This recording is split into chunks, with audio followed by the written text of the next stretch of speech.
je vais vous parler un petit peu d'innovation. Alors Pierrick l'a fait, je ne sais pas si certains sont allés, je ne sais plus exactement à quelle heure, mais voir une autre conférence sur l'innovation. Cette conférence-ci, ce quickie s'appelle Anatomie d'innovation, parce qu'en fait on va parler anatomie et innovation. Vous allez comprendre assez vite. Brièvement, ceux qui ne me connaissent pas, je me présente.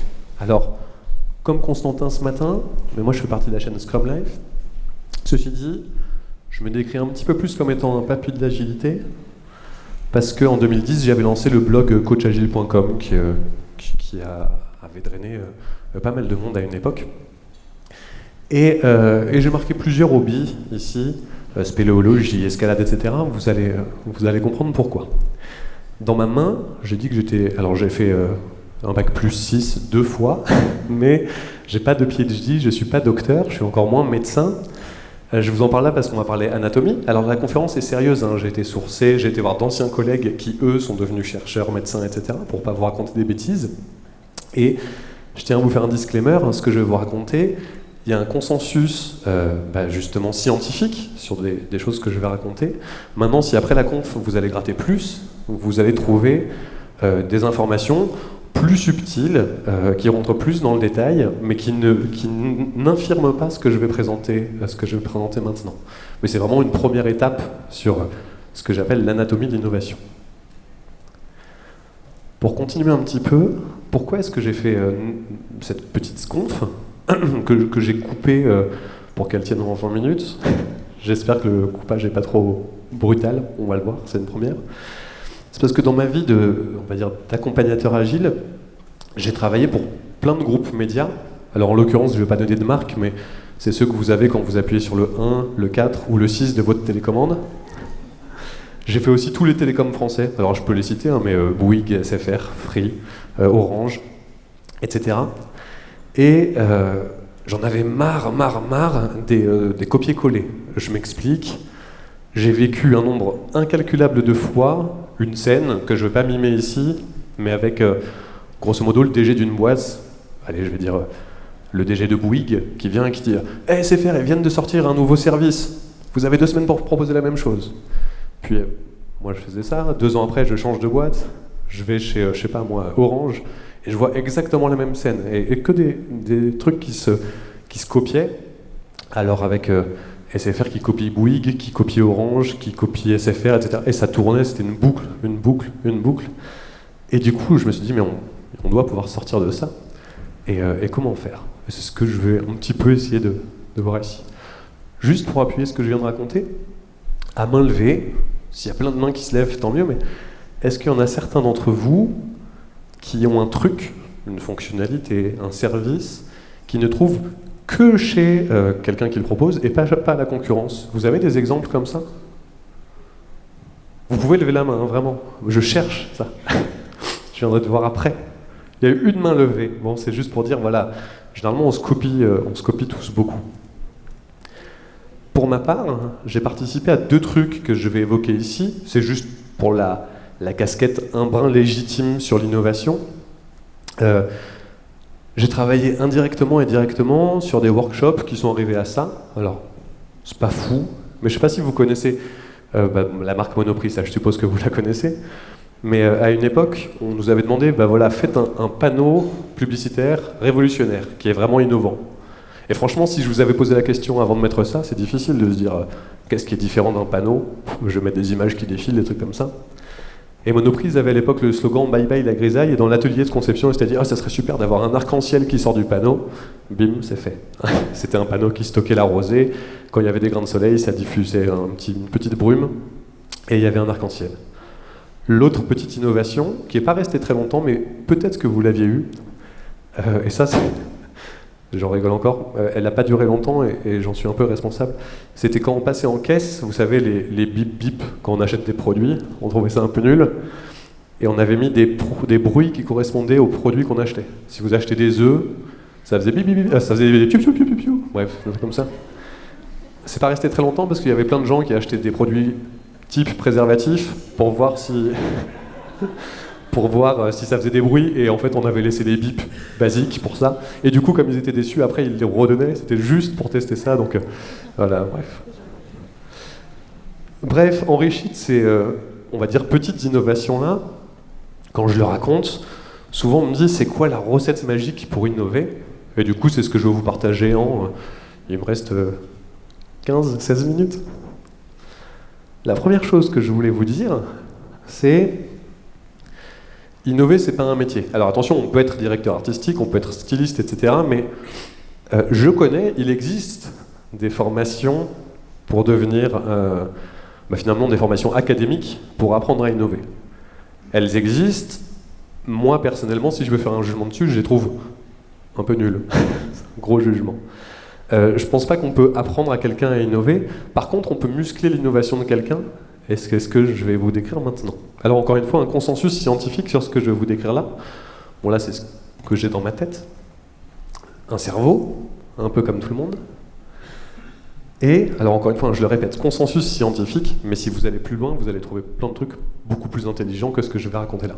Bon, j'ai un cerveau ici, taille 1-1. On a tous à peu près le même. Et alors là, je ne vais pas lâcher le micro, mais ce qu'il faut savoir, c'est que quand on a une information qu'on perçoit, un intrant, ça rentre dans le lobe occipital, l'arrière du cerveau que je touche avec le pouce là. Et ensuite, cette information-là, elle va transiter dans le cerveau jusqu'au lobe frontal, qui est ici, tout de l'autre côté. Et en transitant dans le cerveau, ce qui va passer, c'est que cette information-là, elle va se combiner avec toutes les expériences qu'on a pu vivre dans sa vie, expériences, je sais pas moi, de sport, jeux d'enfant, expériences amoureuses, bref, tout ce que vous avez vécu, et ça va nous dire quoi faire de cette information. Et du coup, vous commencez à voir le truc, mais quand on a un petit cerveau, par exemple un oiseau, la combinatoire potentielle des choses qu'il va faire avec une information, elle est plus petite. On pourra même parler des cachalots qui ont un énorme cerveau, etc., mais ça c'est après. Par exemple, un oiseau, s'il veut de la nourriture, il va se dire, ok, je peux la manger, peut-être à distribuer s'il a des oisillons à nourrir, ou pourquoi pas la stocker. Nous, en tant qu'humains, on a simplement une distance 10, 15, 20 cm de plus dans le cerveau, et cette information-là, elle va se combiner avec plein d'autres choses. J'ai un exemple concret que je vous donne après. Par exemple, quand on voit de la nourriture, on peut la manger, la cuisiner, pourquoi pas essayer de communiquer. Si ça vous plaît pas, vous pourriez me jeter des tomates sur la tête. C'est de la nourriture, etc. La transformer, je sais pas, les citrouilles d'Halloween, faire de l'art, des colliers de nouilles. Bref, on est plus innovant. Donc c'est quelques centimètres de distance en plus de l'information qui transite dans le cerveau font qu'on peut plus facilement innover. Petite chose que je voulais vous raconter, la directrice, c'est une directrice du département des nanotechnologies chez Google. Elle était arrivée sur son lieu de travail, elle avait été fraîchement embauchée, et aucune des machines qui lui permettaient de bosser tout simplement, alors je ne suis pas du tout spécialiste des nanotechnologies, mais n'était présente dans son labo. Et plutôt que de se tourner les pouces pendant 4-5 mois en se disant on attend que les machines arrivent, elle a fait appel à sa mémoire et à un jeu d'enfant. Alors il y a une vidéo, mais je ne vais pas vous la mettre là, mais vous connaissez le plastique dingue, ou le plastique foufou, je sais pas quoi. Ceux qui sont quarantenaires comme moi, parce que c'est moins à la mode en ce moment, mais il y a un jeu d'enfant sur lequel on prend une feuille de plastique, on dessine des trucs, on la met au four et elle rétrécit x 10, quoi.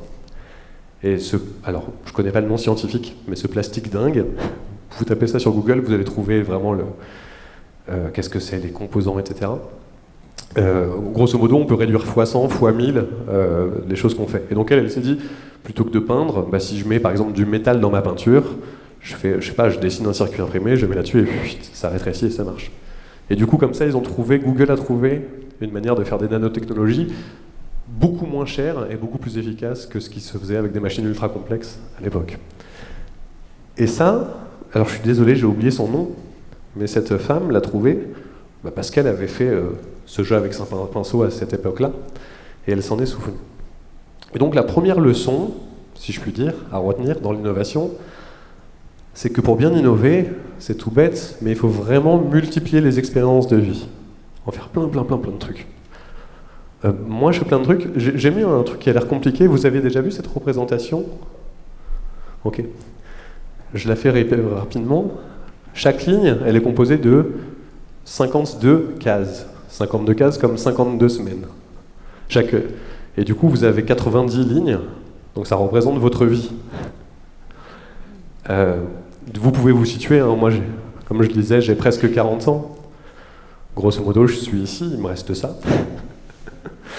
Et là où c'est un peu terrible, alors, je le caricature, je lis un peu plus que ça, pas beaucoup plus, mais si je lis, je sais pas moi, 3 livres par an, je veux dire, bah je peux colorier 3 cases ici, je me dis ok, sur ce qui me reste, il me reste quoi, 120 livres à lire avant que je parte, si je meurs à 90 ans, bref. Mais pourquoi je dis ça, c'est que j'aime bien cette représentation-là, parce que ça permet de visualiser le nombre d'expériences différentes qu'on peut tenter, et puis aussi de se dire que, du coup, bon, on n'en a pas beaucoup, il faut en faire plein. Et l'autre chose que j'aime bien, et ça c'est un effet de bord, si je puis dire, à cette conférence, c'est que le cerveau se rappelle beaucoup mieux des nouvelles expériences qu'il fait que de la routine. Et donc, en multipliant les nouvelles expériences, vous allez, petit 1, muscler votre innovation, parce que la combinatoire potentielle sera beaucoup plus grande que si vous êtes enfermé dans une routine, et en plus, vous aurez la sensation d'avoir mieux vécu et vécu plus longtemps. Bref. Et puis en sachant ça, vous vous retrouvez à faire plein de trucs un peu bêtes. Moi, tous mes week-ends, je fais des trucs, j'en parlerai un petit peu après, mais je l'ai déjà dit, spéléologie, plongée, caresser des éléphants, je l'ai fait il y a 2 week-ends. Bref, on en parlera. Excusez-moi, je suis très enrhumé, du coup, je déglutis, ça ne doit pas être super agréable. Pour continuer sur l'innovation, donc multiples expériences de vie, et on innove beaucoup mieux quand on est plusieurs. Alors ça va être des trucs un peu bateaux que je vais dire. Bon, je ne vais pas tenir les 2 cerveaux parce que j'ai le micro dans la main, mais très caricaturalement, une personne, on vient de voir, on a l'information qui transite de son lobe occipital jusqu'à son lobe frontal, et ça va déjà faire plein de combinatoires et nous permettre d'innover. Encore une fois, plus on a d'expérience, plus ce nombre de combinatoires va être important, plus on va être en mesure de proposer des choses différentes. Et aussi, quand on est plusieurs, imaginez plein de cerveaux les uns à la suite des autres. Alors c'est très schématique, je le concède, mais ça va augmenter la combinatoire potentielle. On est d'accord avec ça? Donc un groupe, en partant de ce que je viens de vous dire, un groupe a une capacité d'innovation beaucoup plus grande qu'un humain tout seul. C'est pour ça que je ne crois pas à la théorie des experts en innovation, parce qu'une personne seule, mécaniquement, j'allais dire, ne peut pas innover plus qu'un groupe. La deuxième chose, très bateau, mais on ne perd rien à le redire, c'est que quand, dans les grandes lignes, on a un groupe qui est mixte, enfin en tout cas quand on a des personnes différentes qui composent ce groupe-là, la capacité d'innovation, elle n'en sera que renforcée. Si par exemple, j'ai que des personnes qui proviennent du même milieu, qui ont eu la même éducation, etc., qu'on les met ensemble, dans les grandes lignes, ils auront le même vécu, c'est caricatural, et donc leur combinatoire, ça sera à peu près les mêmes. Alors que si j'ai des personnes qui ont des expériences différentes, des vies différentes, femmes, hommes, etc., la combinatoire sera beaucoup plus grande, et donc encore une fois, un groupe composé de plein d'individus qui ont tous des expériences très différentes peut beaucoup plus innover qu'une personne seule dans son coin, ou qu'un groupe où ils ont tous le même vécu. Google avait sorti une étude d'ailleurs là-dessus, vous savez, sur qu'est-ce qui fait qu'une équipe est performante. Vous vous en rappelez? Oui, je vois des hochements de tête. Bon, bref, je ne vais pas rentrer sur le côté socio-culturel, mais c'était un petit peu ça. Bon, ça c'est juste pour dire, un peu comme le Fight Club, je ne sais pas si vous vous rappelez de la dernière règle du Fight Club, c'est bref. Ceux qui ont la référence, vous l'avez. Encore une fois, multiplier les expériences de vie, ça renforcera vraiment votre capacité d'innovation. Mais maintenant, comment on fait? Donc on sait qu'on innove mieux en groupe, on sait que on a une combinatoire et qu'il faut multiplier les expériences, mais c'est pas pour ça qu'on sait forcément bien innover. Alors, vous connaissez tous les Innovation Games? Il y a eu un regain de mode en 2021 parce que ça a été racheté par Dean Neffingwell, ça a été racheté par Safe. ouais. Il y en a un que j'aime beaucoup, alors j'ai marqué à la mode à force d'être démodé, parce que ça fait très longtemps. Qui ne connaît pas vraiment? À main levée, certains ne connaissent pas? Oui, quand même un bon tiers. Donc Luc Oman avait recensé 12 techniques d'animation d'atelier pour créer des produits différents, pas forcément créer des bons produits. Je voulais décrire en quelques minutes un qui s'appelle Give Them a Hot Tub. Alors, cet atelier, il avait été nommé en hommage à une session qu'il avait animée lui, Luc Oman, avec les hôtels Four Seasons. Si vous le savez pas, je vous le raconte. Grosso modo, les hôtels étaient en perte de fréquentation et s'était dit, bah cool, on fait un atelier, et puis pour remonter la fréquentation des hôtels, à la sortie de l'atelier, c'était dit, on va installer les piscines à côté des lobbies des hôtels. Donc quand je vais aller prendre une chambre, je vois les gens en train de s'amuser dans la piscine, je vais plus les réserver. C'est ça qui a permis de nommer, en français, donner-leur un jacuzzi, le nom d'atelier. Maintenant, qu'est-ce que c'est que l'atelier ? Vous connaissez peut-être la logique en innovation de divergence, convergence. Oui, vous connaissez ça aussi. Le côté divergence, dans cet atelier-là, c'est il faut imaginer, donc on crée 2 groupes, et on dit à un groupe, ok, imaginez les... Attends, je regarde juste. Ça marche.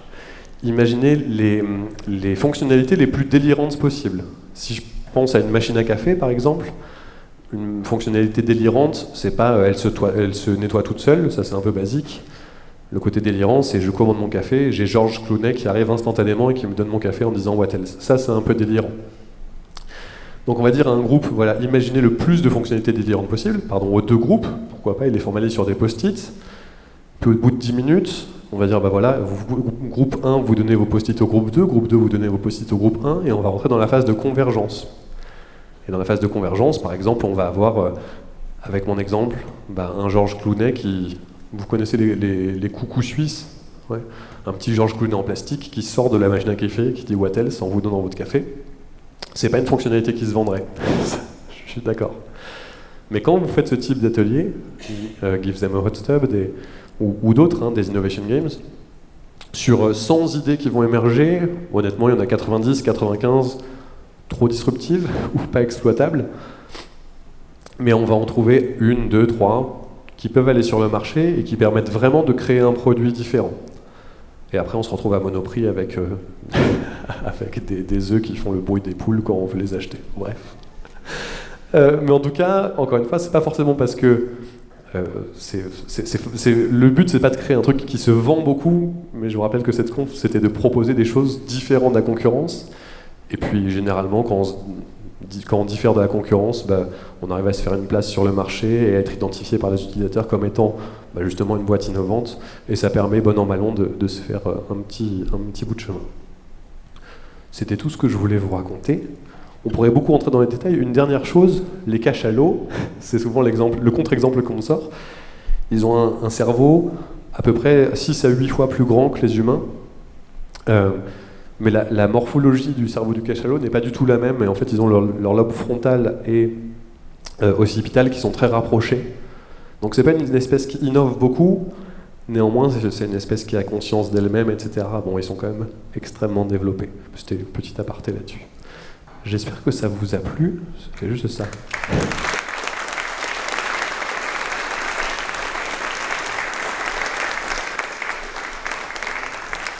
Voilà. Multiplier les expériences de vie. Je ne sais pas s'il y a des questions. Il nous reste 1 minute, 2 minutes. Sinon c'est bon. Et pardon, j'ai eu très très chaud. Il y a une question.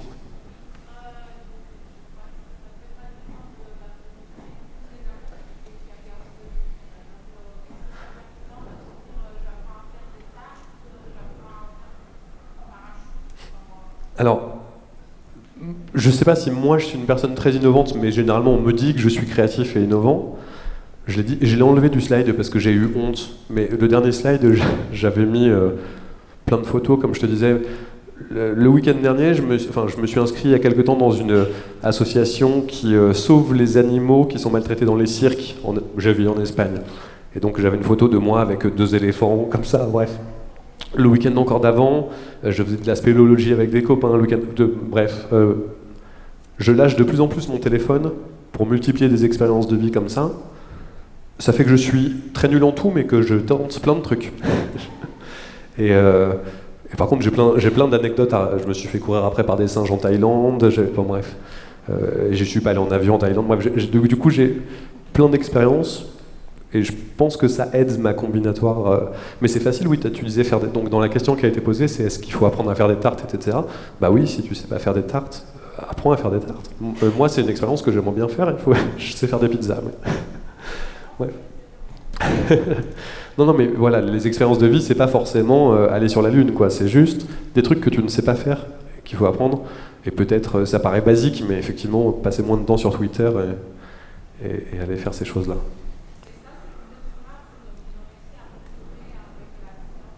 Alors, encore une fois, le consensus scientifique, c'est effectivement ce que la science dit, c'est que plus tu multiplies ces expériences-là, plus tu auras une grande capacité d'innovation, plus tu seras capable, en face d'une information, de proposer des choses différentes dans ce que tu peux amener. L'exemple que je mettais, c'est tu as de la nourriture, tu peux dire je la mange, mais je peux en faire de l'art, je peux en faire des colliers de nouilles, je peux faire... Bon, et ceux qui ont une très grande capacité d'innovation, tu leur donnes 2 tomates, ils te proposent 50 000 trucs à faire. Bref. Je ne sais pas s'il y a d'autres questions. Bon, eh ben merci. Ah oui, une dernière. Je la répéterai. Mais bon, ça marche bien. Et donc le message sous-jacent, je ne sais même pas si j'ai dit, c'est bien sûr, du coup, tout le monde peut innover, il n'y a pas besoin de faire un cursus, ou il n'y a pas besoin... C'est pas parce qu'on a marqué qu'on est juste développeur, juste Scrum Master, qu'on ne peut pas innover. Et donc n'hésitez pas à demander un cadre où vous pouvez proposer vos idées. Allez, c'est tout. Time out. Merci beaucoup.